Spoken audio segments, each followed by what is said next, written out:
was your first guitar? It was a Tara. It was a black Les Paul imitation Les Paul. Okay. I bought it for $10 from my friend. And do you still own it? No, I traded it in at the local pawn shop for another guitar. I think I bought it for $10 and I sold it for $100. So I made a good investment on it. Well done. That's not bad. And because I know you like collecting guitars and you like gear and stuff like that. How many do you own? I have no idea. You know, we have a warehouse where we keep all of our touring guitars, which is probably where I have most of my guitars. But here I would probably have 30 guitars at home. I'm not a huge, you know, a lot of people have way more guitars than I do, hundreds and hundreds of guitars. I love amplifiers. I'm surrounded. If you see my room here, I'm just surrounded by amplifiers. It's just, I've got an amplifier room that's just stacks and stacks of amplifiers. And they're all, because you've got your signature amp now, haven't you, with PRS? Yes, I've got the MT15 and I also have the MT100 that I'm designing now that I'm actually recording with. I'm recording a new album with it. I finally just approved the design and now we're going to go get the manufacturing done and they'll send me the first prototype. Oh, wow. Okay, that's pretty cool. But you used to play boogie before, didn't you? I've played lots of stuff. I played Mesa Boogies for a lot of years. I played Bogner Ubershaws, PRS Archons, Fender Twins, the combination of all kinds of stuff. But now it's, I like to make it this simpler approach works better for me now. If something goes wrong on stage, you don't want to have to search through 6 different amplifiers to see what's going on. No, that makes perfect sense. I can imagine. Yeah, for sure. And it's nice. You've got your signature guitar and then you've got your signature amp and yeah, need to go. Yeah, there you go. Have you got any advice for me? Obviously, being a beginner, is there anything you can give me advice on? You know, I do guitar clinics and I always tell people improvisation is one of the best ways to get better as a guitar player. You know, it's I think it helps more than just sitting with a metronome, just doing the same lick over and over again. And a lot of people will say, well, how do I improvise? You know, the easiest way is, I would say, get in your pentatonic box and pick out 4 notes, you know, two adjacent strings, just 4 notes, and don't do anything but those 4 notes for a whole song. And you can see how, inventive you can be with just those notes. And then add another note next time you play and just keep expanding that.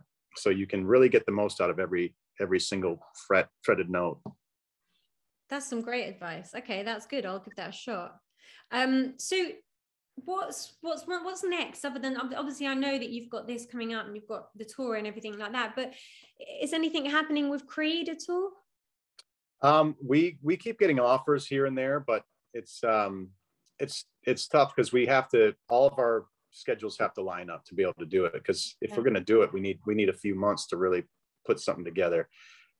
We couldn't do it now because I'm headed over your way May 27th for a European tour, and then I'm planning some Sinatra shows, going, putting out an Alter Bridge record, then touring with Alter Bridge the end of the year. So it's hard to just plop Creed down in the middle of that. So that has to be something I think has to be planned out a year or so in advance. And a one show here and one show there is not going to work. It needs to be a block of shows.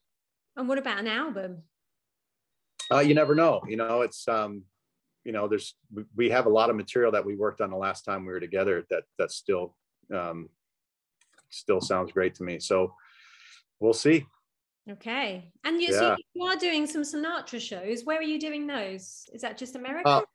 Well, right now we just have one show scheduled, and that's here in Orlando. So with every record we put out with Alter Bridge or Tremonti, we do a listening party, and people will fly in from all over the world and get to hear the record before it comes out, and then we'll do a performance. So I've got the key, a lot of the key guys from the recordings up in Chicago coming down, and we're gonna have some local musicians fill in the other roles, because Frank Sinatra had a bunch of regional bands. So he'd have his Northeast band, his Southeast band, his West Coast band. So there's musicians that we can tap into all over the country. So we're going to do the May 14th show, which, crazy enough, all these stars aligning moments.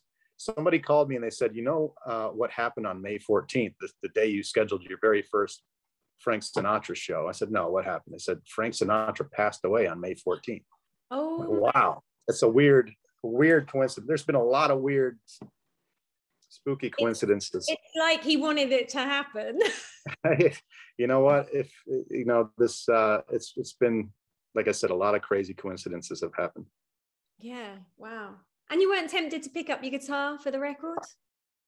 No, you know, I wanted to hyper focus on what I was doing vocally. You know, this was something that Frank Sinatra didn't play the guitar, so I wasn't going to play the guitar. I even I wanted to wear the suit. I took out my earrings. I tried to do the best I could to pay my respect and to his legacy. I love it because I think I read that you said that you were watching some clip, a performance of his from 1944. I don't know, I googled it and had a look, and obviously it was black and white. He's so young in it, it's insane. It doesn't look anything like him, and I don't know if it's the same video, but it's just the little hand moves that I noticed with him, like how he moved his hands and stuff. It's just, oh yeah, that's the song Is You was one of the first songs that really made me want to dive in, because it's, you know, when you're you hear all the New Yorks and the My Ways and all the modern Frank Sinatra songs, but he had such a hugely successful career from when he was very, very young. I wanted to dive in and research all that. So when I got back into his, you know, his days with Tommy Dorsey and Harry James and all the very beginnings of his career, those are fascinating times to look back on, because he was, you know, an artist like me can say, these new kids, you know, we didn't have the internet. We had to go out and tour. We had to go city to city. We had to spread the word. We had to go to radio stations. We had to do all these things. Now there's the internet that completely changed things. Well, Frank Sinatra could have said, we didn't have microphones when we were young growing up. You know, there was no microphone. You know, guys like Al Jolson had to sing through, you know, the big megaphone kind of things, and people would throw coins in them, try to chip their teeth.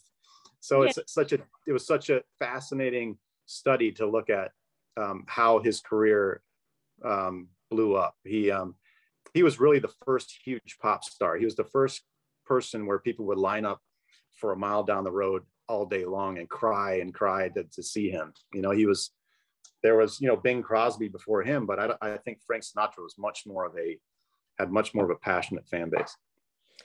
I think what's great about you doing this is sometimes I get, which annoys the shit out of me, people will be like, oh, you're not rock enough, or you're not, you don't look like you like rock and all this stuff. But most of you guys that I talk to don't live and breathe rock. It's like you have all these other, you know, I know Jerry Cantrell, he loves country music. Obviously you like Sinatra, you know, others like jazz, you know, like Miles loves his jazz and stuff like that.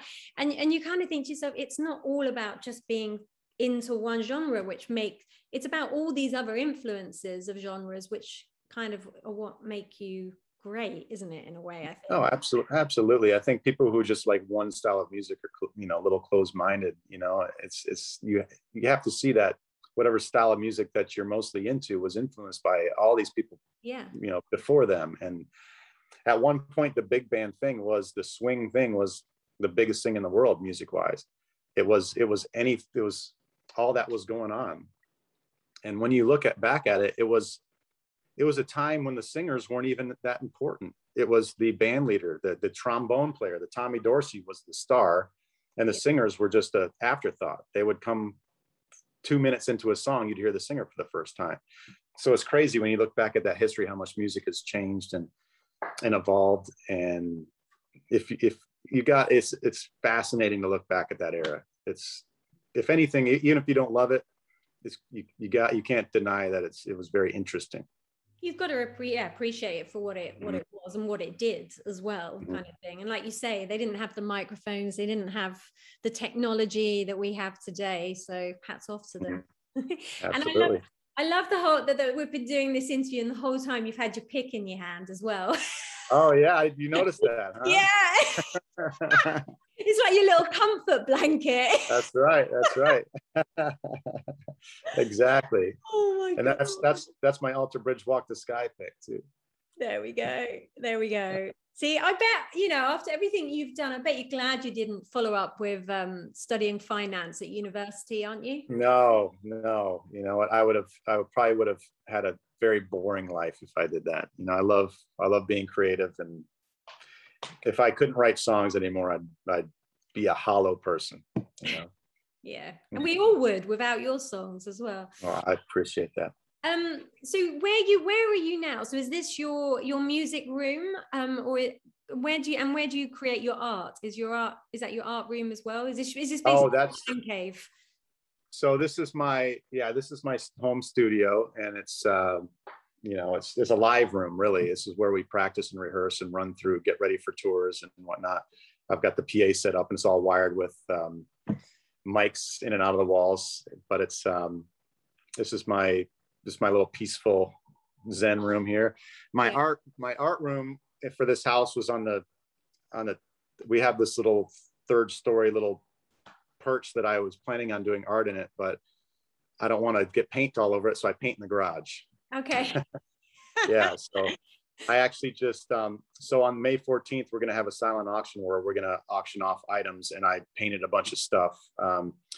So Paul Reed Smith were nice enough to carve me 2 bodies without any pickup holes or anything. So I painted 2 guitars, and I got Scott Phillips to do a painting. I got Brian Marshall to do a painting. I got John Connolly from Seven Dust to do a painting. So I take them all in my garage and show them, how to do it. And so I'll auction all those off, and hopefully I'll get Miles to do one so we can have a whole Alter Bridge set of paintings. Oh, that would be great. You should try and get Ronnie Wood to do one. Yeah, absolutely. If I only knew him, yeah. Yeah, you should. So have you ever painted any of your guitars before? Not my guitars, no. But Joe Fenton was, we just did the 20th anniversary. I've got the guitar right here. Oh, okay. So we just did a 20th anniversary with Paul Reed Smith, and we did this series of guitars where Joe Fenton painted 20 different guitars, and this was, they're all different. So that is awesome. Oh, I love the back as well. Yeah. And it's matte. Is it matte or is it? It's it's satin finish. Matte. Oh, that's gorgeous. I'm surprised you've not been tempted to dabble with them, like when you're bored and stuff, just to kind of add a little something. I definitely want to. It's just tough when I'll talk to Rich over at PRS. I'm like, I would love to paint the guitar and play it on stage. And these guys are like scientists when it comes to the guitars. Like, well, we can't do that because it won't sound good. You need to coat it with this and do this and that, and it won't work with the acrylic paints. And plus, even the guitars they sent me, they have little contours on the sides, and the paint settles. And when it settles, it cracks a little bit. So I would have to, and I don't know if you can really sand that kind of art without messing it up. So it's true. It'll take a little work. Yeah, you don't want to be like me. I got bored during lockdown and decided to be like a 12-year-old boy and relic my Strat. Nice. That's let me see it. How did it look? Oh God, it's interesting. I've got it's one of those things. Once you start it, and then you just like get carried away. This bit's I think, and it's a bit neat, really. But no, that's great. It looks real to me. Yeah. But the thing is, I noticed after I did it, I was like, oh no, the wood underneath is really white. I was like, this looks terrible. So then I was getting boot polish and rubbing all the wood with boot polish to try and make it look a bit older. Wow. Yeah. Hey, anything works. A lot of people will put them like in a dryer or something, let it tumble around with some other, you might destroy your dryer, but. A dryer? Oh my God. Like an industrial kind of dryer. PRS. You would have to take this off. You'd have to take the neck off though, wouldn't you? Yeah. Can you build PRS? What's that? Are you any good with like building guitars and stuff and taking them apart? I wish. Yeah. No, I haven't dabbled in that kind of stuff. But PRS doesn't do the relic stuff, and my manager Tim talked them into doing one for me, and so it's the only relic PRS. I can show you that too. Yes, let's have a look.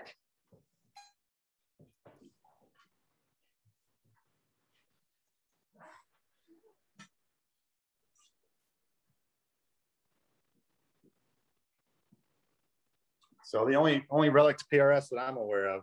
Oh, wow. Oh my God. Okay, that's lovely. Yeah, that's nice. Yeah, because I guess, do they relic much or not naturally? No, they don't ever relic stuff.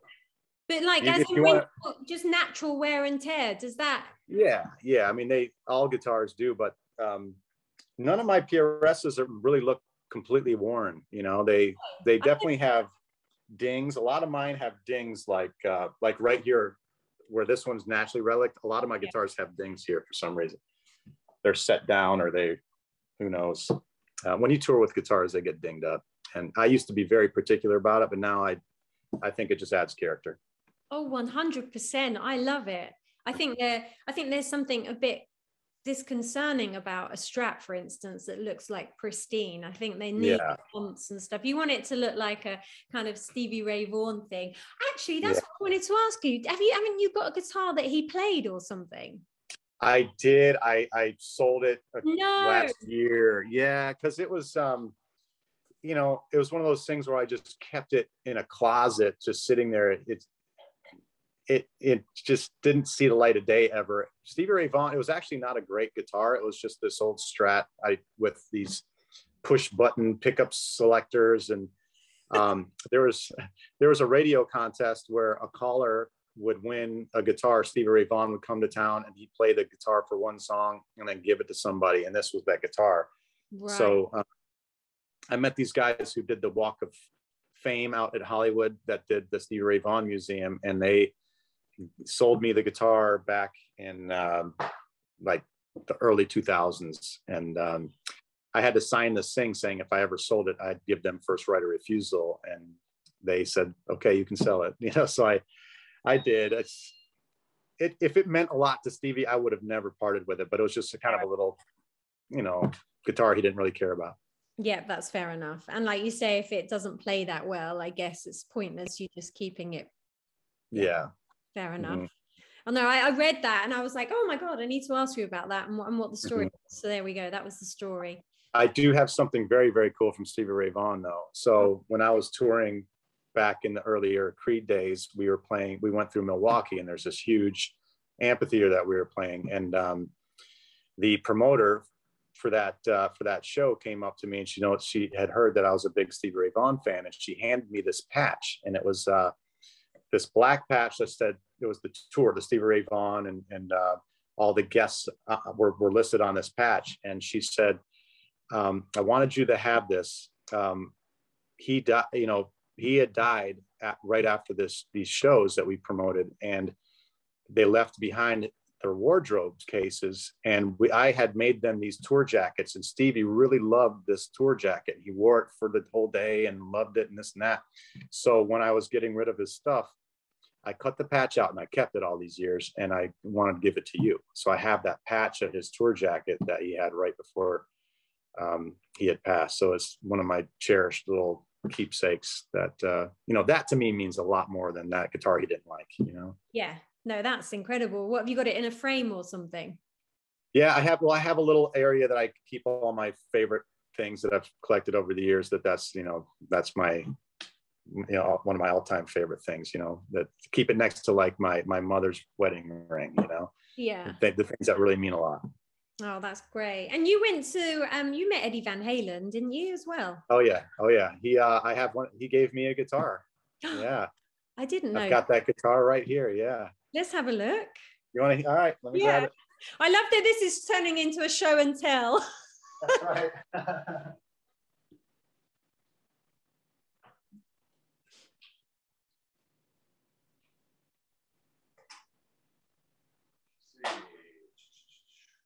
We don't normally get to do this stuff at Download Festival, do we? No, we don't. All right. Yeah, I'm not going to carry this around when at the Download Festival. But see, I label all my guitars, so it says the Eddie Van Halen Wolfgang, and he gave me this when Wolfie was. I met Wolfie at this show. He gave me this, and Wolfie was really like maybe a 7-year-old kid, you know, a tiny little kid. Oh wow! So, because then Wolfie went on and played with you for a bit, didn't he? He toured when you were doing some of the Tremonti stuff. Yeah, he recorded 2 records with us. Yeah. But this is what Eddie gave me. Okay. So he came into the dressing room. We were playing Madison Square Garden, and what are the pickups on that then?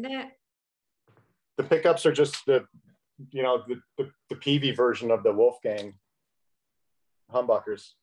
And what's it like to play? It's like butter. It's awesome. It plays really, really nice. Oh yeah. To be honest, I don't play it too much because to me this is like a relic. It's like a legacy piece that I priceless. But so when he gave me this guitar, we were in Detroit at the Palace, and they were doing sound check, and then we finished sound check, and he came over to us and said, "Who's the guitar player?" And I said, "Me." He's like, "Come over here, kid. I want you to show you my new amp." So I went into his guitar world where his tech was, and he showed me the 5150 when it was coming out. And he's like, "Give me your address. I'll send you an amp." I said, "Awesome." I'm like, "Hey, I love your guitars as well. They're amazing." And he says, "What color do you like?" I said, "Black." I said, "Great." So the next day we're at Madison Square Garden, and there's me and there was a fight within the band. We're in the Creed days that we were arguing about something. It wasn't a bad, but we were just arguing about something. So somebody's knocking on our dressing room door, and we're like, "Let them go away. We got to discuss this issue we're having." And there's another knock. We don't answer. And then finally, Eddie Van Halen just walks in the door. He's like, "Sorry, guys. Here, I've got your guitar." Breaks out of the case, taps on it. He's like, "Feels good to me," and hands it to me. I was just blown away. And then one of the coolest things that's ever happened to me is after the show, we're backstage underground where all the trucks come in at Madison Square Garden. And there must be hundreds of press and fans all scattered around. And Eddie's with his wife and his son, wanting to kind of rush to get out of there and not be bombarded by everybody. And he sees me out of the corner of his eye across through all these people, runs through all these press and all these fans and all these people, and comes and he's like, "Hey, I didn't tell you, you got to take those springs off, 2 of those springs off the bar in the back here. That's how I set it up." And then he gives me a kiss on the cheek and a hug and leaves. And I was just blown away. I'm like, a man that important who's got his family with him in the middle of all this chaos, and he took his time out to do that. So it's one of those things I'll never forget. Wow. It just goes to show, doesn't it, what an incredible character he was. Like, I just love watching him play because he's always got this incredible smile on his face. And it just seemed like he was an extremely happy guy. Like, he was just enjoying what he did, and he wanted to give that gift to everyone. Like I've heard loads of stories of him giving guitars to other guitarists. And because, yeah, it's just, I mean, it's nice to hear that your heroes are great. Oh, yeah. Yeah, there was many moments with him that he was very, very nice. And I remember walking on the tour bus.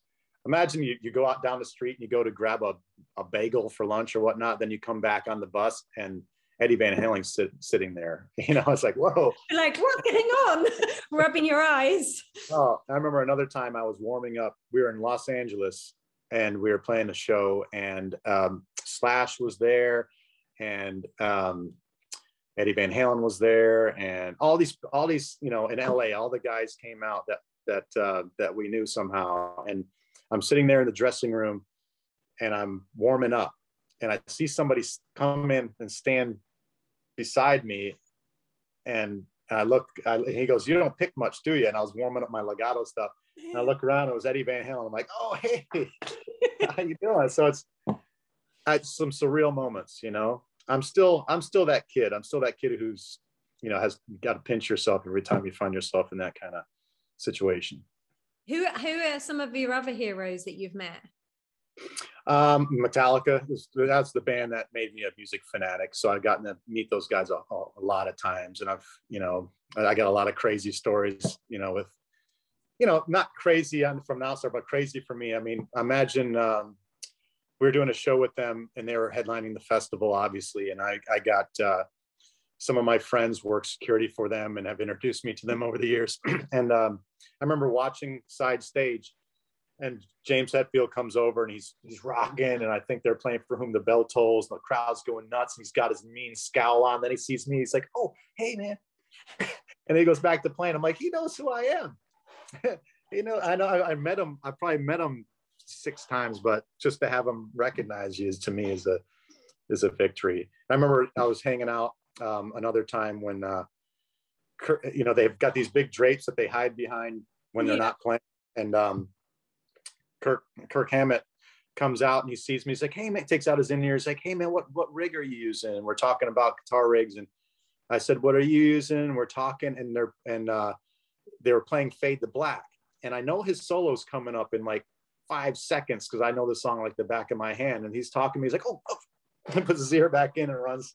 So he's, you know, moments like that where you see the human side of these guys, and you know, it's, you know, I've got to meet a lot of my heroes, and it's, you know, I'm blessed. Again, you wouldn't have got to do that if you were in finance. No, not at all. I've met a lot of boring people. Oh my God, Mark, it's always great to chat to you. So thank you so much for coming on the show. Yeah, good luck with everything. Thank you so much. I appreciate you having me on.